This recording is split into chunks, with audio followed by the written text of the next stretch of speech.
Hi everyone, my name is Megan Colvin, and along with my husband and 2 children, we own and live on a 200-acre sheep farm in Houston Renfrewshire.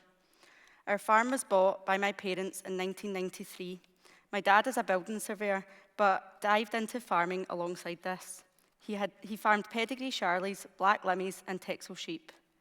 In 2016, lacking in time and none of his children looking like they wanted to take over, he decided to give up, sell all the cattle and sheep, and rented out the ground. In 2013, my husband and I decided that we wanted to get animals back onto the farm, so bought 23 in-lamb Suffolk Cross ewes, and from then we haven't looked back. We now run 100 breeding ewes over the 200 acres. Over the past 10 years, we have been diversifying into selling firewood, forestry contracting, and an equestrian livery yard. As if we didn't have enough on our plate, our most recent venture has been a huge step into the unknown. Over the past 4 years, we have been building 5 5-bedroom lodges. With my dad being a building surveyor, this meant we had lots of experience with planning, engineers, and architects, making the process of getting started relatively easy for us. Our challenge came towards the end of our build when the Scottish Government brought out their new short-term licensing laws. This law requires all properties that are being let out on a short-term basis to obtain a license. This can be the occasional letting of one bedroom in your house to a secondary property. The 3 main issues we came across with the STL was firstly the cost. The government allowed each council to set their own pricing around the licensing applications.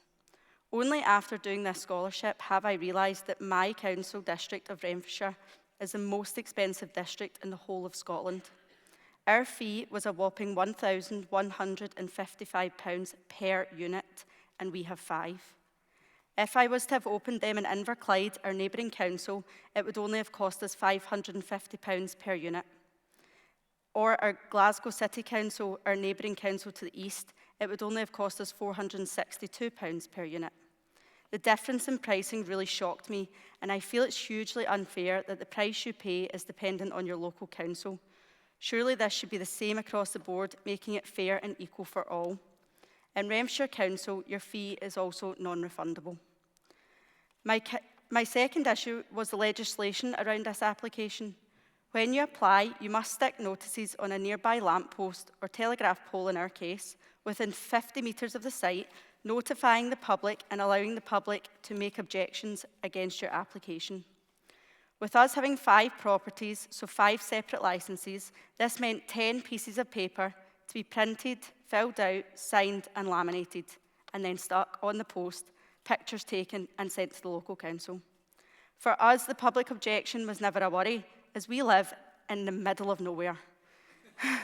I did state this pointless exercise to my local authority, to which they said, no, it needs to be done and it's got to be visible for 28 days.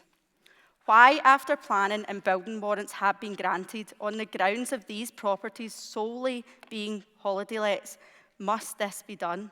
And what would we have done if someone had objected? By this stage, we were £2.2 million into this build. What would we have done if the STL hadn't been granted? Our final issue with this law was timescale for the licence. Again, each council can set their own timeframe around each licence. You cannot apply for the licence until you have a building completion certificate from building control, so your property has to be fully finished. Whilst you're waiting, you can advertise, but you cannot take any future bookings, causing frustration with customers who see it advertised and want to book. In the past, businesses could forward sell and generate income whilst completing the build. However, this new licence stopped us from doing so. On the Scottish Government website, on the first page about STL licensing, it states that it can take up to 9 months to obtain a licence. In our case, it was 5 months. However, last week at our development days, there was a lady who'd been waiting 9 months and still hasn't obtained her licence. 9 months of lost revenue for businesses can be huge, especially for start-up businesses needing to recoup some money. We were fortunate enough that we had the money to pay for this licence, and we did obtain it without too much hassle. However, for farmers wanting to diversify, without the knowledge and help that we had from my father's experience with building control, planning, and even filling out the application. You were required to submit detailed floor plans, questions around gas and carbon monoxide detectors, where one Renfrewshire Council worker couldn't understand why we needed CO2 monitors when we didn't have gas. She clearly doesn't have any pals in the planning department who stated that we required CO2 monitors because we have wood-burning stoves. Without this expert knowledge, this process would have been a lot longer, and I feel that agritourism has been battered every week by new rules and regulations. Instead of working with farmers, the government and councils seem to be fighting against us. Thank you.